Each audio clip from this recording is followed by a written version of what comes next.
Session पर चर्चा होगी। 9 तरीका। Honorable Speaker, I present the budget for 25-26. This budget continues our government's efforts to A. Accelerate growth, B. Secure inclusive development, C. Invigorate private sector investments, D. Uplift household sentiments, and E. Enhance spending power of India's rising middle class. Together, we embark on a journey to unlock our nation's tremendous potential for greater prosperity and global positioning under the leadership of Honorable Prime Minister Shri Narendra Modi. As we complete the first quarter of the 21st century, continuing geopolitical headwinds suggest lower global economic growth over the medium term.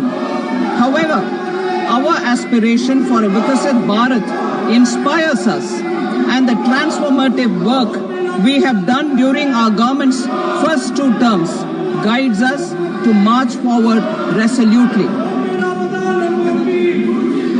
Our economy is the fastest growing among all major economies.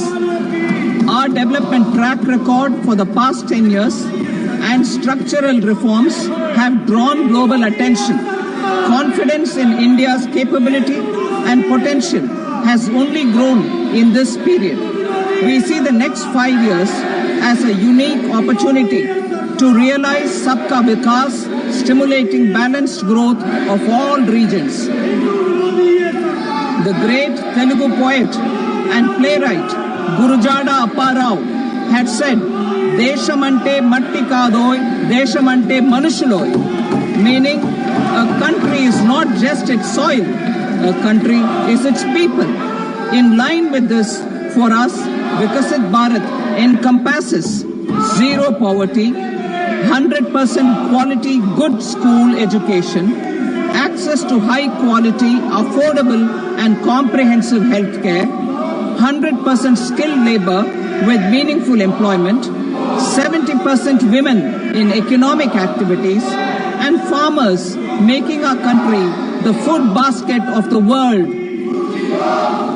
In this budget, the proposed development measures span 10 broad areas, focusing on Garib, Youth, Annadata, and Nari, spurring agricultural growth and productivity, building rural prosperity and resilience, taking everyone together on an inclusive growth path, boosting manufacturing and furthering Make in India, supporting MSMEs, enabling employment-led development, investing in people, economy, and innovation, securing energy supplies, promoting exports, and nurturing innovation.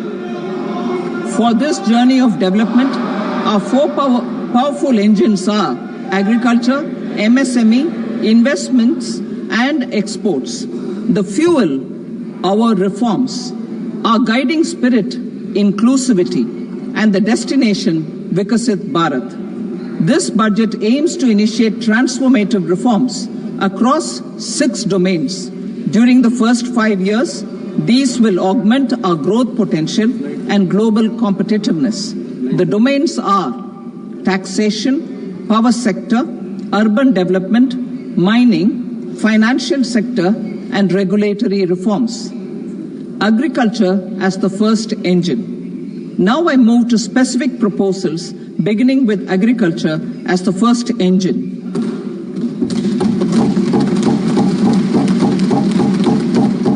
Prime Minister Dhan Dhanya Krishi Yojana, developing agri-districts program. Motivated by the success of the aspirational district program, our government will undertake a Prime Minister Dhan Dhanya Krishi Yojana in partnership with states. Through the convergence of existing schemes and specialized measures, the program will cover 100 districts with low productivity, moderate crop intensity, and below average credit parameters. It aims to 1. Enhance agricultural productivity, 2. Adopt crop diversification and sustainable agricultural practices. 3. Augment post-harvest storage at the panchayat and block level. 4. Improve irrigation facilities. And 5. Facilitate availability of long-term and short-term credit. This program is likely to help 1.7 crore farmers. Building rural prosperity and resilience. A comprehensive multi-sectoral rural prosperity and resilience program will be launched in partnership with the states. This will address underemployment in agriculture through skilling, investment, technology, and invigorating the rural economy. The goal is to generate ample opportunities in rural areas so that migration is an option but not a necessity. The program will focus on rural women, young farmers, rural youth, marginal and small farmers, and landless families. The details are in Annexure A. Domestic best practices will be incorporated, and appropriate technical and financial assistance will be sought from multilateral development banks. In phase 1, 100 developing agri-districts will be covered. Atmanirbharta in pulses. Our government is implementing the National Mission for Edible Oilseed for achieving Atmanirbharta in edible oils. Our farmers have the capability to grow enough for our needs and more. 10 years ago, we made concerted efforts and succeeded in achieving near self-sufficiency in pulses. Farmers responded to the need by increasing the cultivated area by 50%, and government arranged for procurement and remunerative prices. Since then, with rising incomes and better affordability, our consumption of pulses has increased significantly. Our government will now launch a 6-year mission for Atmanirbharta in pulses with a special focus on Tuar, Urad and Masoor. Details are in Annexure B. Central agencies such as NAFED and NCCF will be ready to procure these 3 pulses as much as offered during the next 4 years from farmers who register with these agencies and enter into agreements. Comprehensive program for vegetables and fruits. It is encouraging that our people are increasingly becoming aware of their nutritional needs. It is a sign of a society becoming healthier. With rising income levels, the consumption of vegetables, fruits, and Shri Anna is increasing significantly. A comprehensive program to promote production, efficient supplies, processing, and remunerative prices for farmers will be launched in partnership with the states. Appropriate institutional mechanisms for implementation and participation of farmer producer organizations and cooperatives will be set up. Makhana Board in Bihar. For this, there is a special opportunity for the people of Bihar.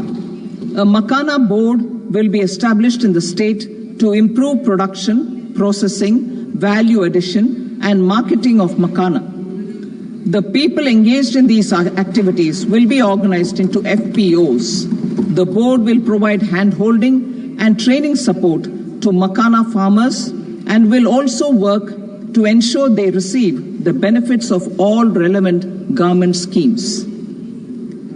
A national mission on high-yielding seeds will be launched, aimed at 1. Strengthening research ecosystem, 2. Targeted development and propagation of seeds with high yield, pest resistance, and climate resilience, and 3. Commercial availability of more than 100 seed varieties released since July 2024. India ranks second largest globally in fish production and aquaculture. Seafood exports are valued at 60,000 crore rupees. To unlock the untapped potential of the marine sector, our government will bring in an enabling framework for sustainable harnessing of fisheries from Indian exclusive economic zone and high seas, with a special focus on the Andaman and Nicobar and Lakshadweep Islands. For the benefit of lakhs of cotton growing farmers, I am pleased to announce a mission for cotton productivity. This 5-year mission will facilitate significant improvements in productivity and sustainability of cotton farming and promote extra long staple cotton varieties. The best of science and technology support will be provided to farmers. Aligned with our integrated 5F vision for the textile sector, this will help in increasing incomes of the farmers and ensure a steady supply of quality cotton for rejuvenating India's traditional textile sector. Kisan credit cards facilitate short-term loans for 7.7 crore farmers, fishermen, and dairy farmers. The loan limit under modified interest subvention scheme will be enhanced from 3 lakh rupees to 5 lakh rupees for loans taken through the KCC. For Atmanirbharta in urea production, our government had reopened 3 dormant urea plants in the eastern region. To further augment urea supply, a plant with annual capacity of 12.7 lakh metric tons will be set up at Namrup in Assam.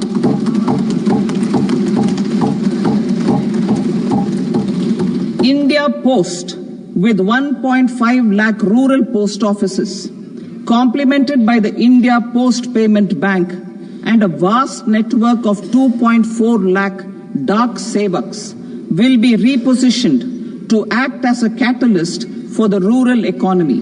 Details are at Annexure C.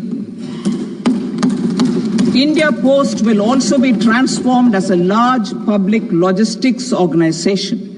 This will meet the rising needs of Vishwakarmas, new entrepreneurs, women, self-help groups, MSMEs, and the large business organizations. Our government will provide support to NCDC for its lending operations for the cooperative sector. MSMEs as the second engine. Now I move to MSMEs as the second engine, which encompasses manufacturing and services with a focus on MSMEs numbering 5.7 crores. Currently, over 1 crore registered MSMEs, employing 7.5 crore people and generating 36% of our manufacturing, have come together to position India as a global manufacturing hub. With their quality products, these MSMEs are responsible for 45% of our exports. To help them achieve higher efficiencies of scale, technological upgradation, and better access to capital, the investment and turnover limits for classification of all MSMEs will be enhanced to 2.5 and 2 times respectively. This will give them the confidence to grow and generate employment for our youth. The details are given in Annexure D. To improve access to credit, the credit guarantee cover will be enhanced. First, for micro and small enterprises from 5 crore to 10 crore rupees, leading to additional credit of 1.5 lakh crores in the next 5 years. Second, for startups from 10 crore rupees to 20 crore rupees, with the guarantee fee being moderated to 1% for loans in 27 focus sectors which are important for Atmanirbhar Bharat. And for well-run exporter MSMEs, for term loans up to 20 crore rupees. Also for the micro enterprises, we will introduce customized credit cards with a 5 lakh rupee limit for micro enterprises registered on Udyam portal. In the first year, 10 lakh such cards will be issued. Fund of funds for startups. The Alternate Investment Fund, AIFs, for startups have received commitments of more than 91,000 crores rupees.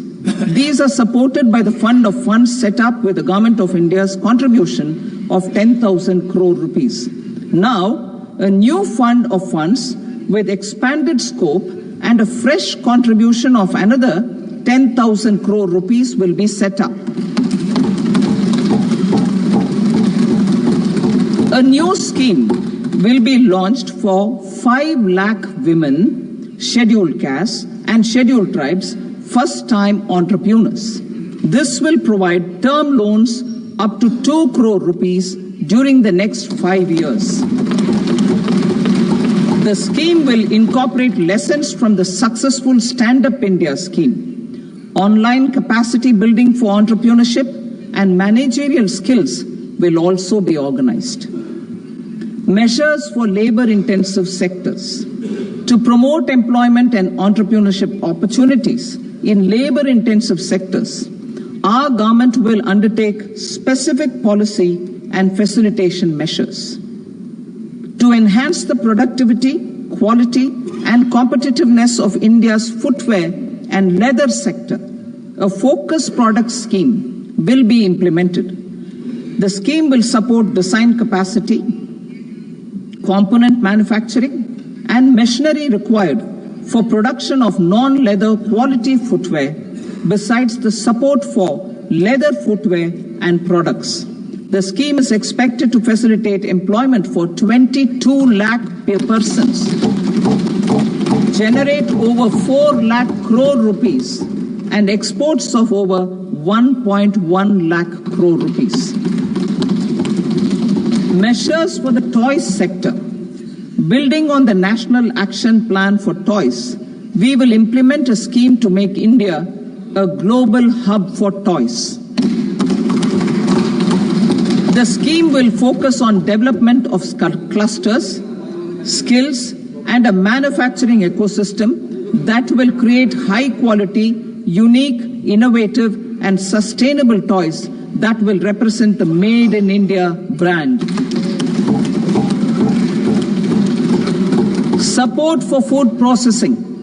In line with our commitment towards Purvodaya, we will establish a National Institute of Food Technology, Entrepreneurship and Management in Bihar.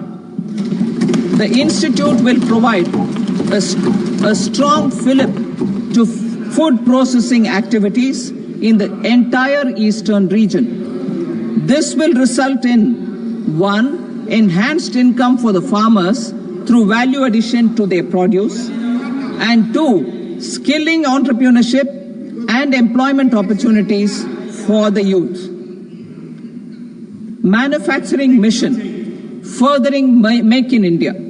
Our government will set up a national manufacturing mission covering small, medium and large industries for furthering Make in India by providing policy support, execution roadmaps, governance and monitoring framework for central ministries and states. Details are in Annexure E.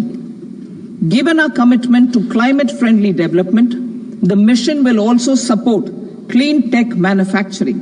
This will aim to improve domestic value addition and build our ecosystem for solar PV cells, EV batteries, motors and controllers, electrolyzers, wind turbines, very high voltage transmission equipment and grid-scale batteries. Investment as the third engine. Now I move to investment as the third engine, which encompasses investing in people, investing in the economy, and investing in innovation. Investing in people. Saksham Anganwadi and Poshan 2.0. Saksham Anganwadi and Poshan 2.0 program provides nutritional support to more than 8 crore children, 1 crore pregnant women and lactating mothers all over the country, and about 20 lakh adolescent girls in aspirational districts and the Northeast region. The cost norms for these nutritional support will be enhanced appropriately. Atal Tinkering Labs. 50,000 Atal Tinkering Labs will be set up in government schools in the next 5 years to cultivate the spirit of curiosity and innovation and foster a scientific temper among young minds. Broadband connectivity to government secondary schools and PHCs. Broadband connectivity will be provided to all government secondary schools and primary health centers in rural areas under the BharatNet project. Bharatiya Bhasha Pustak Scheme. We propose to implement a Bharatiya Bhasha Pustak scheme to provide digital form Indian language books for schools and for higher education. This aims to help students understand their subjects better and in their language. National Centers of Excellence for Skilling. Building on the initiative announced in the July 24 budget, 5 national centers of excellence for skilling will be set up with global expertise and partnerships to equip our youth with the skills required for Make for India, Make for the World manufacturing. The partnership will cover curriculum design, training of trainers, and a skills certification framework and periodic reviews. Expansion of capacity in IITs. Total number of students in 23 IITs has increased 100% from 65,000 to 1.35 lakh in the past 10 years.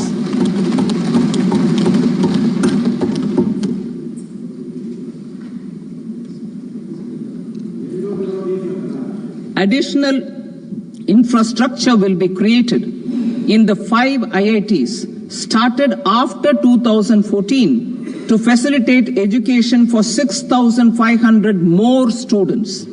Hostel and other infrastructure capacity at IIT Patna will also be expanded.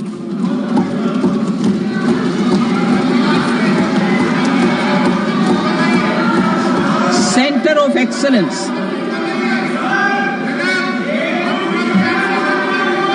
Center of Excellence in AI for Education.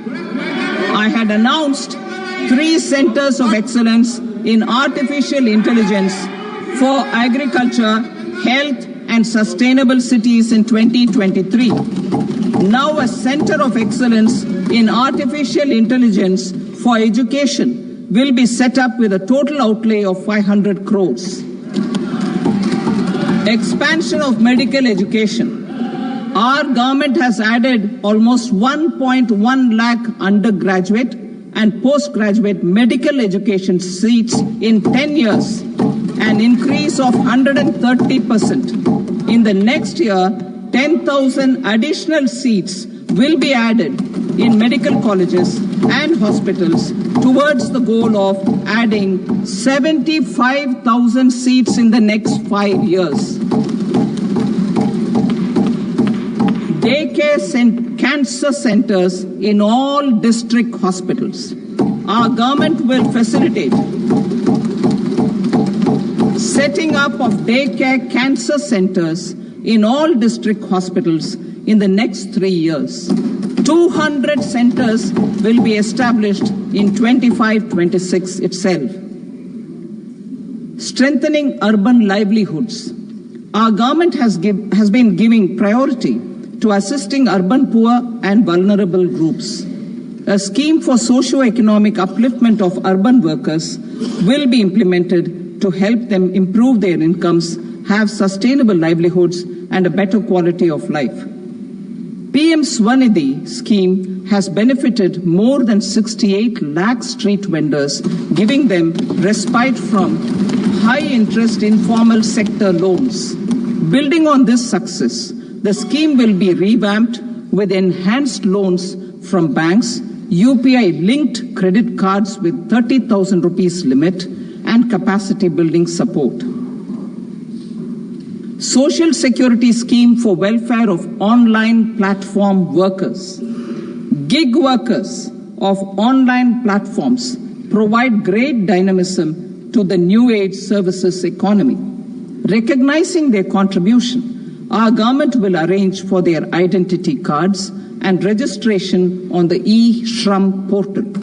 They will be provided healthcare under PM Jan Arogya Yojana. This measure is likely to assist nearly 1 crore gig workers.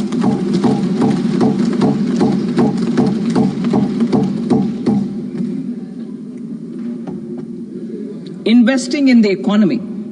Public-private partnership in infrastructure. Each infrastructure-related ministry will come up with a 3-year pipeline of projects that can be implemented in PPP mode.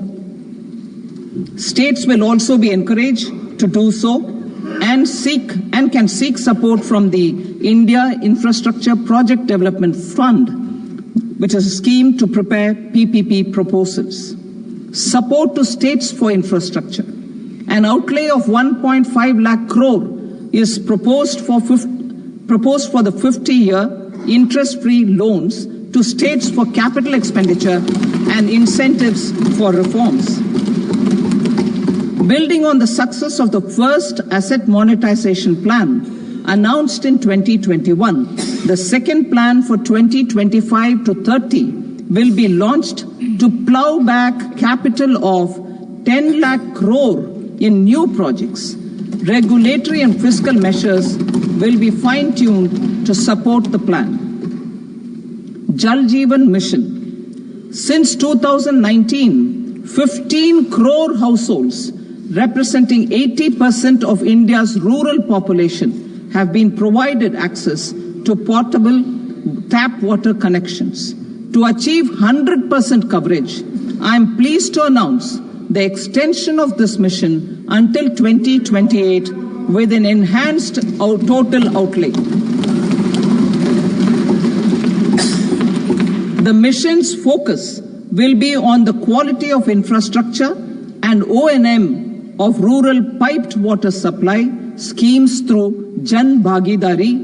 A separate MOU or separate MOUs will be signed with the states and union territories to ensure sustainability and citizen-centric water services delivery. Urban sector reforms. Building on the July budget proposals, urban sector reforms related to governance, municipal services, urban land and planning will be incentivized. Urban Challenge Fund. The government will set up an Urban Challenge Fund of 1 lakh crore rupees to implement the proposals for cities as growth hubs, creative redevelopment of cities, and for water and sanitation purposes announced in the July budget. This fund will finance up to 25% of the cost of bankable projects, with a stipulation that at least 50% of the cost is funded from bonds, bank loans, and PPPs. An allocation of 10,000 crore is proposed in 2025-26. Power sector reforms. We will incentivize electricity distribution reforms and augmentation of intra-state transmission capacity by states. This will improve financial health and capacity of electricity companies. Additional borrowing of 0.5% of GSDP will be allowed to states contingent on these reforms. Nuclear energy mission for Vikasit Bharat. Development of at least 100 gigawatt of nuclear energy by 2047 is essential for our energy transition efforts. For an active partnership with the private sector towards this goal, amendments to the Atomic Energy Act and the Civil Liability for Nuclear Damage Act will be taken up. A nuclear energy mission for research and development of small modular reactors with an outlay of 20,000 crore will be set up. At least 5 indigenously developed small modular reactors will be operationalized by 2033. Shipbuilding. The shipbuilding financial assistance policy will be revamped to address cost disadvantages. This will also include credit notes for shipbreaking in Indian yards to promote the circular economy. Large ships above a specified size will be included in the infrastructure harmonized master list.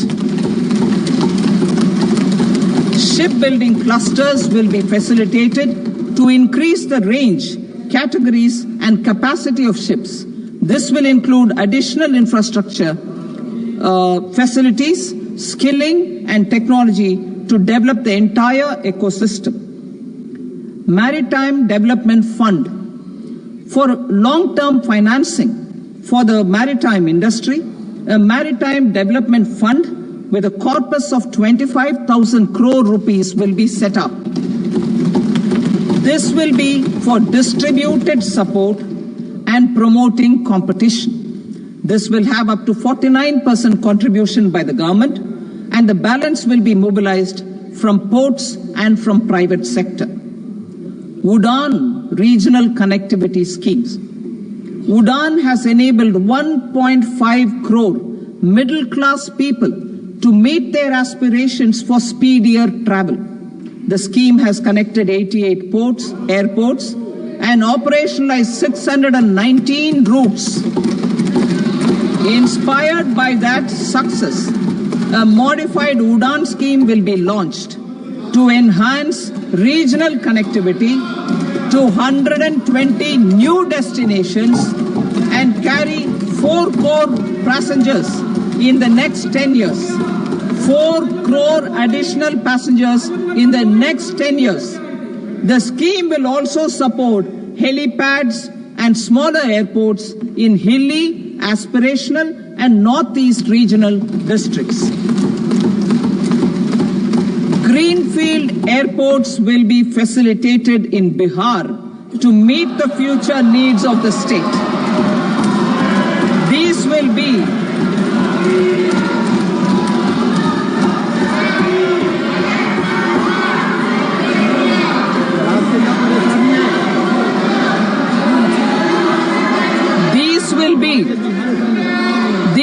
be in addition to the expansion of the capacity of Patna Airport and a brownfield airport in Beta. Western Kosi Canal project in Mithilanchal.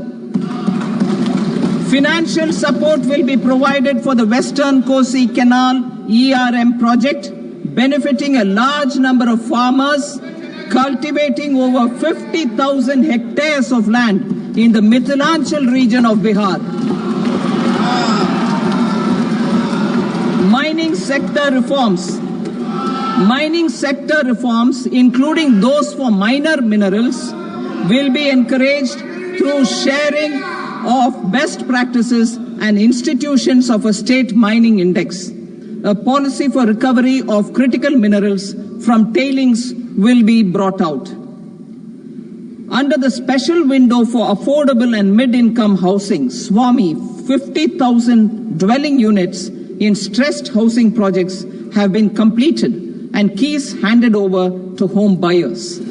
Another 40,000 units will be completed in 2025, further helping middle-class families who are paying EMIs on loans taken for apartments while also paying rent for their current dwellings. Building on this success, SWAMI Fund 2 will be established as a blended finance facility with contribution from the government, banks, and private investors. This fund of 15,000 crore rupees will aim for expeditious completion of another 1 lakh units. PM Gati Shakti data for private sector. For furthering PPPs and assisting the private sector, in project planning, access to relevant data and maps from the PM Gati Shakti portal will be provided. Tourism for employment-led growth. Top 50 tourist destination sites in the country will be developed in partnership with states through a challenge mode. Land for building key infrastructure will have to be provided by the states. Hotels in these destinations will be included in the infrastructure harmonized list. The following measures will be taken for facilitating employment-led growth. Organizing intensive skill development programs for our youth, including in institutes of hospitality management. Providing mudra loans for homestays. Improving ease of travel and connectivity to tourist destinations. Providing performance-linked incentives to states for effective destination management, including tourist amenities, cleanliness, and marketing efforts. And introducing streamlined e-visa facilities along with visa fee waivers for certain tourist groups. Continuing with the emphasis on places of spiritual and religious significance in the July budget, there will be a special focus on destinations related to the life and times of Lord Buddha. Medical tourism and Heal in India. Medical tourism and Heal in India will be promoted in partnership with the private sector along with capacity building and easier visa norms. Investing in innovation. To implement private sector-driven research, development and innovation initiatives announced in the July budget, I am now allocating 20,000 crore rupees for this purpose. A deep tech fund of funds will also be explored to catalyze the next generation startups as a part of this initiative. In the next 5 years, under the PM Research Fellowship Scheme, we will provide 10,000 fellowships for technological research in IITs and IISc with enhanced financial support. The second gene bank with 10 lakh germplasm lines will be set up for future food and nutritional security. This will provide conservation support to both public and private sectors for genetic resources. We will start a national geospatial mission to develop foundational geospatial infrastructure and data. Using PM Gati Shakti, this mission will facilitate modernization of land records, urban planning, and design of infrastructure projects. A Gyan Bharatam mission for survey, documentation, and conservation of our manuscript heritage with academic institutions, museums, libraries, and private collectors will be undertaken to cover more than 1 crore manuscripts. We will set up a national digital repository of Indian knowledge systems for knowledge sharing. Now I move to exports as the fourth engine. We will set up an export promotion mission with sectoral and ministerial targets driven jointly by the Ministries of Commerce, MSME, and Finance. It will facilitate easy access to export credit, cross-border factoring support, support to MSMEs to tackle non-tariff measures in overseas markets.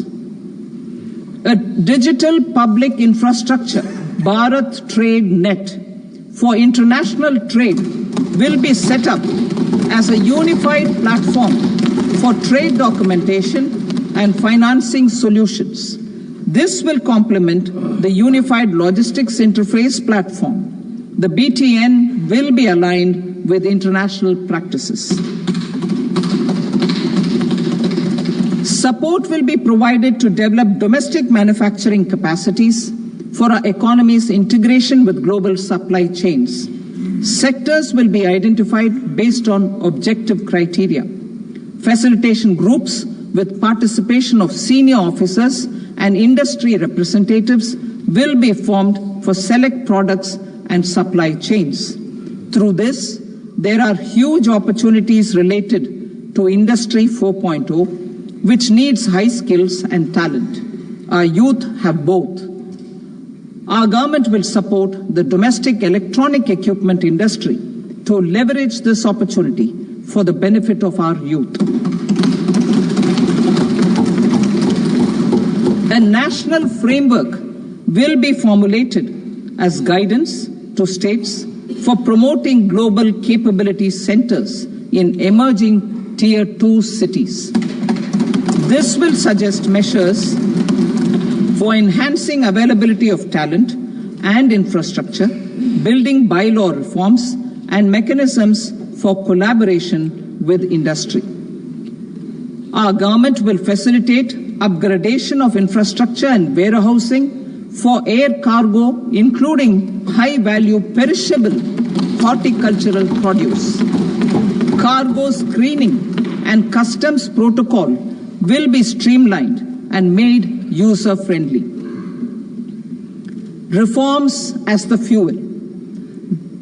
Over the past 10 years, our government has implemented several reforms for convenience of taxpayers, such as faceless assessment, 2, taxpayer charter, 3, faster returns, 4, almost 99% returns being on self-assessment, and 5, Vivad Se Vishwas scheme.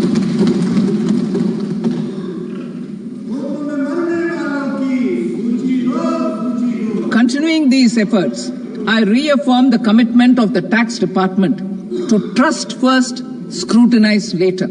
I also propose to introduce the new income tax bill next week. I will detail the indirect tax reforms and changes in direct taxes in Part B. Financial sector reforms. The FDI limit for the insurance sector will be raised from 74 to 100%. This enhanced limit will be available for those companies which invest the entire premium in India. The current guardrails and conditionalities associated with foreign investment will be reviewed and simplified. The services of India Post Payment Bank will be deepened and expanded in rural areas. NABFID will set up a partial credit enhancement facility for corporate bonds for infrastructure. Public sector banks will develop Grameen Credit Score Framework to serve the credit needs of SHG members and people in rural areas. A forum for regulatory coordination and development of pension products will be set up. To implement the earlier announcement on simplifying the KYC processes, the revamped Central KYC Registry will be rolled out in 2025. We will also implement a streamlined system for periodic updating. Requirements and procedures for speedy approval of company mergers will be rationalized. The scope for fast-track mergers will also be widened and the process made simpler. As proposed in the interim budget, we signed bilateral investment treaties with 2 countries in 2024 to encourage sustained foreign investment, and in the spirit of First Develop India, the current model BIT will be revamped and made more investor-friendly. In the last 10 years, in several aspects, including financial and non-financial, our government has demonstrated a steadfast commitment to ease of doing business. We are determined to ensure that our regulations must keep up with technological innovations and global policy developments. A light-touch regulatory framework based on principles and trust will unleash productivity and employment. Through this framework, we will update regulations that were made under old laws. To develop this modern, flexible, people-friendly and trust-based regulatory framework appropriate for the 21st century, I propose 4 specific measures. A high-level committee for regulatory reforms will be set up for a review of all non-financial sector regulations, certifications, licenses, and permissions. The committee will be expected to make recommendations within a year. The objective is to strengthen trust-based economic governance and take transformational measures to enhance ease of doing business, especially in matters of inspection and compliances. States will be encouraged to join in this endeavor. An investment friendliness index of states will be launched in 2025 to further the spirit of competitive, cooperative federalism. Under the Financial Stability and Development Council, a mechanism will be set up to evaluate impact of the current financial regulations and subsidiary instructions. It will also formulate a framework to enhance their responsiveness and development of the financial sector. In the Jan Vishwas Act 2023, more than 180 legal provisions were decriminalized. Our government will now bring up the Jan Vishwas Bill 2.0 to decriminalize more than 100 provisions in various laws. I now move to fiscal policy. In the July budget, I had committed to staying the course for fiscal consolidation. Our endeavor will be to keep the fiscal deficit each year such that central government debt remains on a declining path as a percentage of the GDP. The roadmap for the next 6 years has been detailed in the FRBM statement. Revised estimates for 2024-25. The revised estimate of the total receipts other than borrowings is 31.47 lakh crore rupees, of which the net tax receipts are 25.57 lakh crore rupees. The revised estimate of the total expenditure is 47.16 lakh crore rupees, of which the capital expenditure is about 10.18 lakh crore rupees. The revised estimate of the fiscal deficit is 4.8% of the GDP. Budget estimates for 25-26. Coming to 25-26, the total receipts other than borrowings and total expenditure are estimated at 34.96 lakh crore rupees and 50.65 lakh crore rupees respectively. The net tax receipts are estimated at 28.37 lakh crore rupees. The fiscal deficit is estimated to be 4.4% of GDP. To finance the fiscal deficit, the net market borrowings from dated securities are estimated at 11.54 lakh crore. The balance financing is expected to come from small savings and other sources. The gross market borrowings are estimated at 14.82 lakh crore rupees. I will now move to Part B. Indirect taxes. My proposals relating to customs aim to rationalize tariff structure and address duty inversion. These will also support domestic manufacturing and value addition, promote exports, facilitate trade, and provide relief to common people. Rationalization of customs tariff structure for industrial goods. As a part of comprehensive review of customs rate structure announced in July 2024 budget, I propose to 1. Remove 7 tariff rates. This is over and above the 7 tariff rates removed in 23-24 budget. After this, there will be only 8 remaining tariff rates, including zero rate. 2. Apply appropriate cess to broadly maintain effective duty incidence, except on a few items where such incidents will reduce marginally. 3. Levy not more than one cess or surcharge. Therefore, I propose to exempt social welfare surcharge on 82 tariff lines that are subject to a cess. I shall now take up sector-specific proposals. To provide relief to patients, particularly those suffering from cancer, rare diseases, and other severe chronic diseases, I propose to add 36 life-saving drugs and medicines to the list of medicines fully exempted from basic custom duty.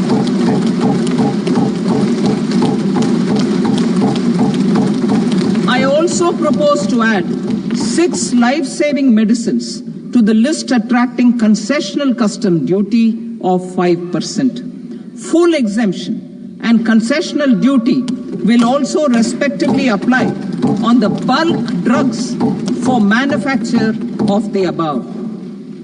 Specified drugs and medicines under patient assistance programs run by the pharmaceutical companies are fully exempt from BCD, provided the medicines are supplied free of cost to the patients. I propose to add 37 more medicines along with 13 new patient assistance programs. Support to domestic manufacturing and value addition. Critical minerals. In the July 2024 budget, I had fully exempted BCD on 25 critical minerals that are not domestically available. I had also reduced BCD of 2 other such minerals to provide a major fillip to their processing, especially by MSMEs. Now, I propose to fully exempt cobalt powder and waste, the scrap of lithium-ion battery, lead, zinc, and 12 more critical minerals. This will help secure their availability for manufacturing in India and promote more jobs for our youth. To promote domestic production of technical textile products such as agro-textiles, medical textiles, and geotextiles at competitive prices, I propose to add 2 more types of shuttle-less looms to the list of fully exempted textile machinery. I also propose to revise the BCD rate on knitted fabrics covered by 9 tariff lines from 10 or 20 to 20% or 115 rupees per kg, whichever is higher. Electronic goods. In line with our Make in India policy and to rectify inverted duty structure, I propose to increase the BCD on interactive flat panel display from 10% to 20% and reduce the BCD to 5% on open cell and other components. In 23-24 budget, for the manufacture of open cells of LCD, LED TVs, I had reduced the BCD on parts of open cells from 5% to 2.5%. To further boost the manufacture of such open cells, the BCD on these parts will now stand exempted. Lithium-ion battery. To the list of exempted capital goods, I propose to add 35 additional capital goods for EV battery manufacturing and 28 additional capital goods for mobile phone battery manufacturing. This will boost domestic manufacture of lithium-ion batteries, both for mobile phones and for electric vehicles. Shipping sector. Considering that shipbuilding has a long gestation period, I propose to continue the exemption of BCD on raw materials, components, consumables, or parts for the manufacture of ships for another 10 years.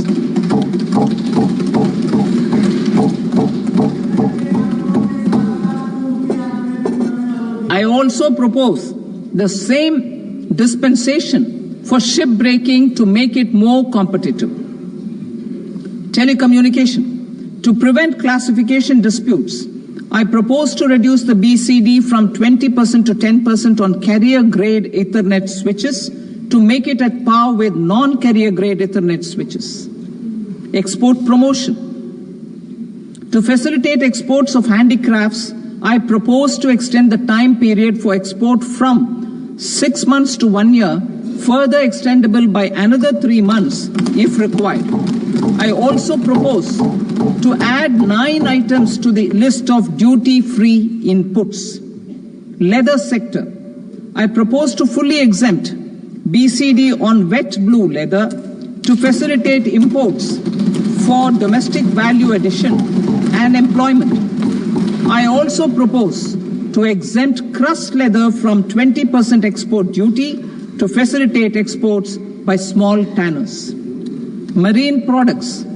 To enhance India's competitiveness in the global seafood market, I propose to reduce BCD from 30% to 5% on frozen fish paste, surimi, for manufacture and export of its analog products.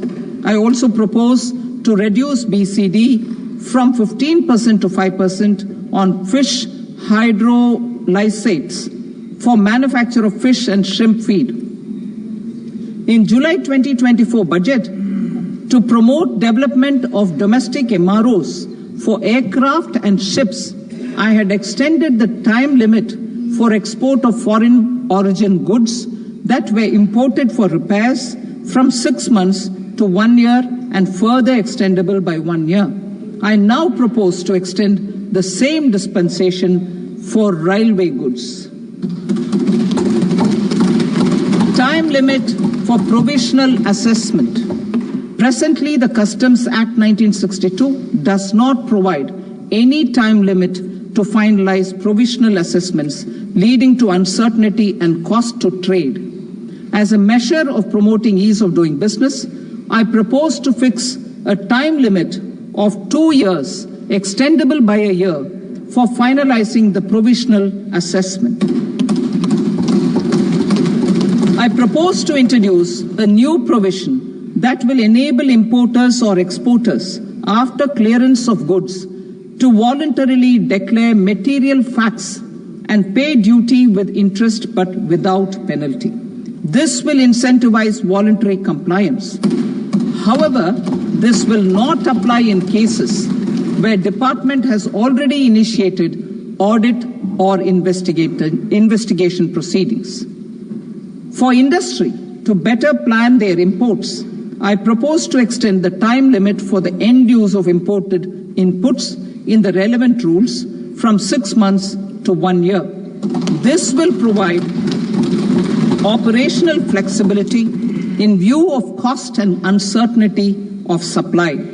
Further, such importers will now have to file only quarterly statements instead of a monthly statement.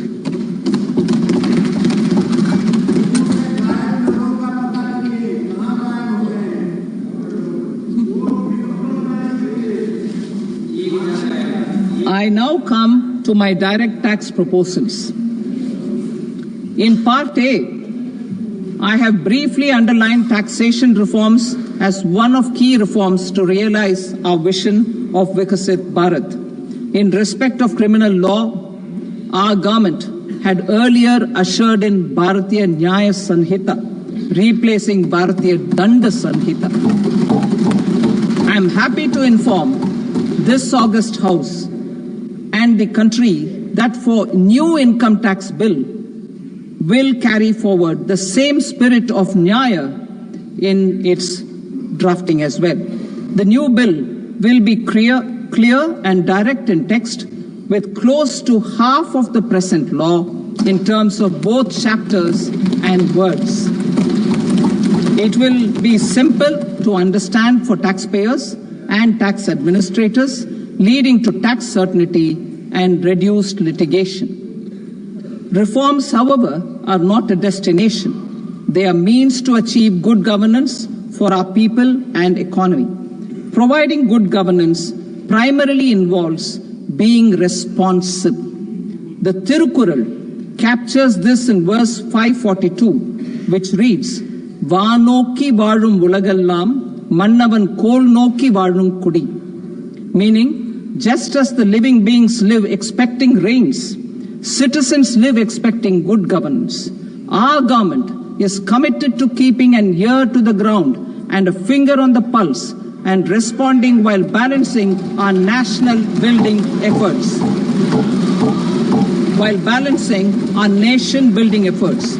The following measures will detail just how our government will, under the guidance of PM Modi, has taken steps to understand and address. I repeat that sentence, sir. The following measures will detail just how our government, under the guidance of PM Modi, has taken steps to understand and address the needs voiced by our citizens. My tax proposals are guided by this spirit. The objectives of my proposals are as follows. Personal income tax reforms with special focus on middle class. Rationalization of TDS and TCS for easing difficulties. Encouraging voluntary compliance. Reducing compliance burden. Ease of doing business, employment and investment. I will come to my proposal on personal income tax towards the end. TDS and TCS, rationalization for easing difficulties. I propose to rationalize tax deduction at source, TDS, by reducing the number of rates and thresholds above which TDS is deducted. Further, threshold amounts for tax deduction will be increased for better clarity and uniformity. The limit for tax deduction on interest for senior citizens is being doubled from the present 50,000 rupees to 1 lakh rupees. Similarly, the annual limit of 2.40 lakh rupees for TDS on rent is being increased to 6 lakh rupees. This will reduce the number of transactions liable to TDS, thus benefiting small taxpayers receiving small payments. The threshold to collect tax at source, the TCS, on remittances under RBI's liberalized remittance scheme, the LRS, is proposed to be increased from 7 lakh to 10 lakhs. I also propose to remove TCS on remittances for education purposes, where such remittances is out of a loan taken from a specified financial institution. Both TDS and TCS are being applied on any transaction related to sale of goods. To prevent such compliance difficulties, I propose to omit the TCS. I also propose that the provisions of the higher TDS deduction will now apply only in non-PAN cases. In July 2024, the delay for payment of TDS up to the due date of filing statement was decriminalized. I propose to provide the same relaxation to TCS provisions as well.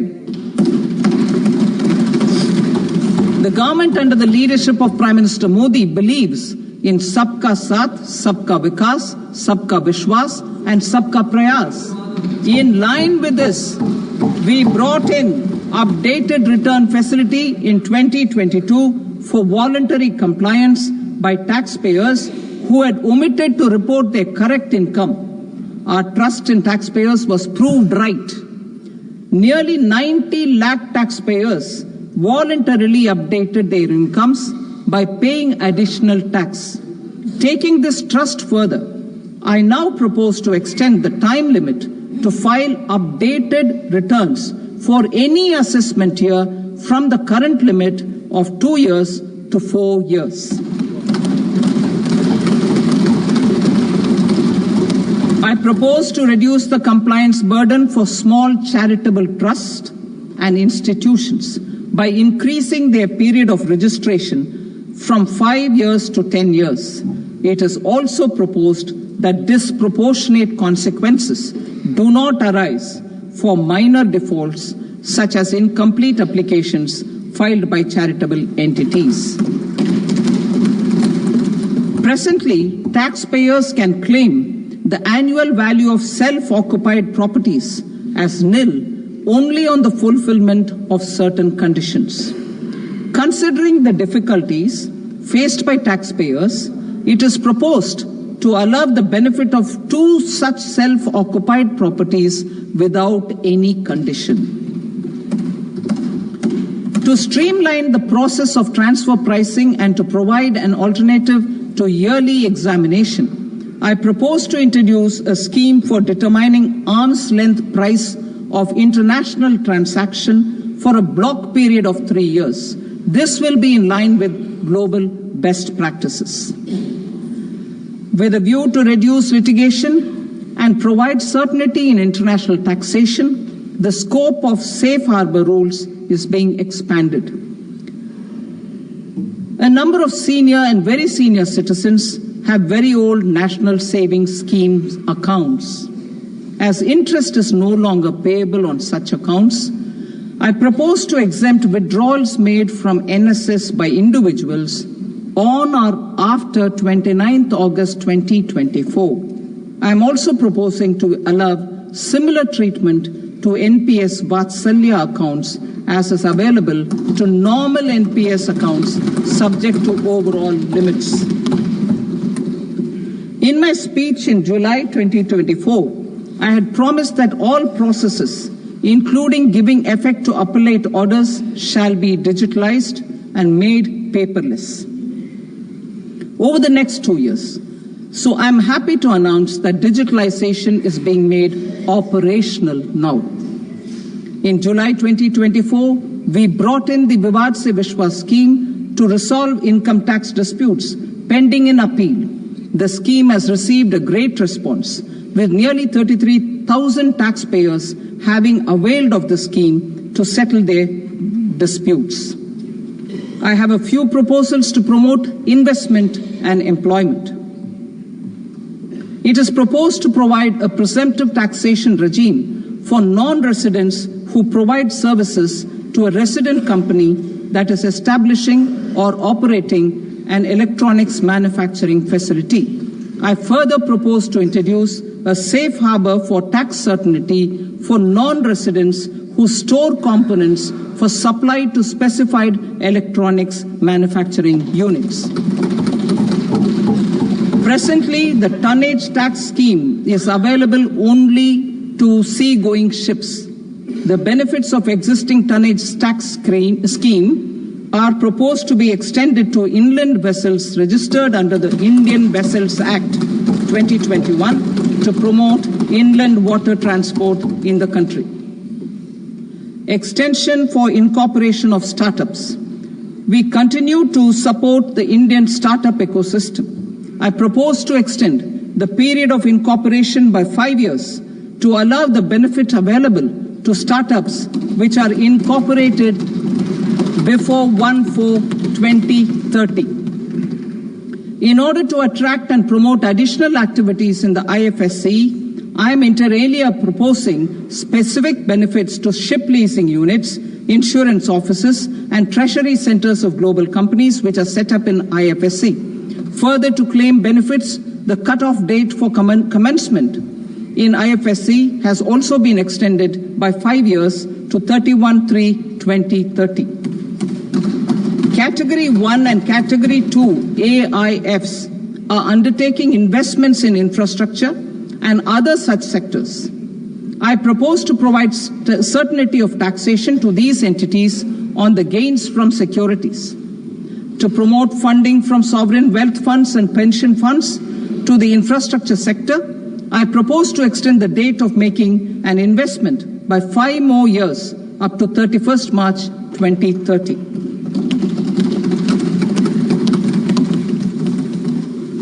Personal income tax reforms with special focus on middle class. Democracy, demography, and demand are the key support pillars in our journey towards Viksit Bharat. The middle class provides strength for India's growth. This government, under the leadership of Prime Minister Modi, has always believed in the admirable energy and ability of the middle class in nation building. In recognition of their contribution,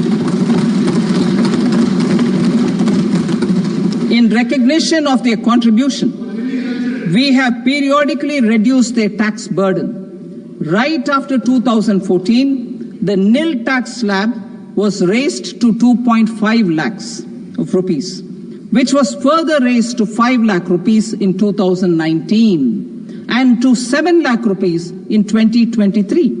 This is reflective of our government's trust on the middle class taxpayers. I am now happy to announce that there will be no income tax payable up to income of 12 lakh rupees.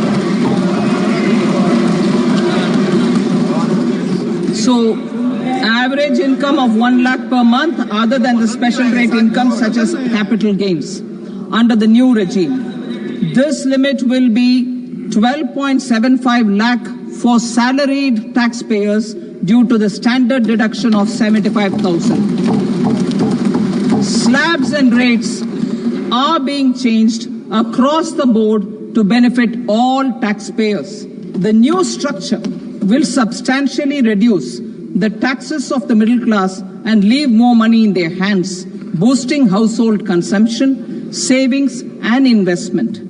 In the new tax regime, I propose to revise tax rate structures as follows. 0 to 4 lakh rupees nil, 4.8 lakh rupees to 4 to 8 lakh rupees 5%, 8 to 12 lakh rupees 10%, 12 to 16 lakh rupees 15%, 16 to 20 lakh rupees 20%, 20 to 24 lakh rupees 25%, and above 24 lakh rupees 30%. To taxpayers up to 12 lakh of normal income other than special rate income such as capital gains. I read that again. To taxpayers up to 12 lakh of income other than special rate income such as capital gains, tax rebate is being provided in addition to the benefit due to slab rate reduction in such a manner that there is no tax payable by them.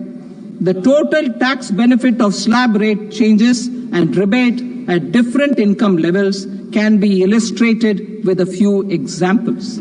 A taxpayer in the new regime with an income of 12 lakh rupees will get a benefit of 80,000 rupees in tax, which is 100% of tax payable as per the existing rates. A person having income of 18 lakh rupees will get a benefit of 70,000 rupees in tax, that is 30% of tax payable as per existing rates.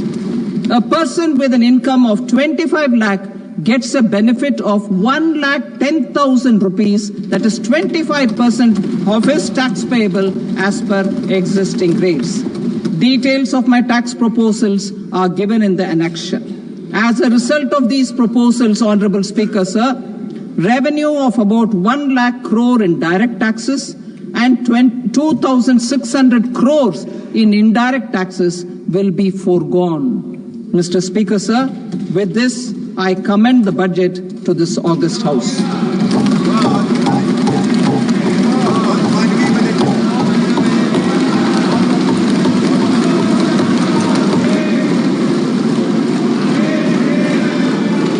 Item number 2, Srimati Nirmala Sitharaman.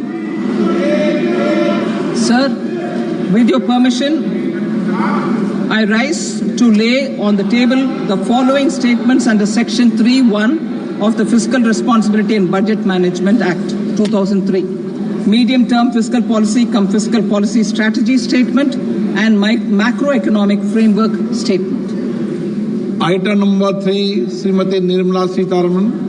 Sir, with your permission, I rise to move for leave to introduce the Finance Bill 2025. प्रश्न ये है कि विधेयक को पुनर्स्थापित करने की अनुमति प्रदान की जाए। जो सदस्य इसके पक्ष में हाँ कहें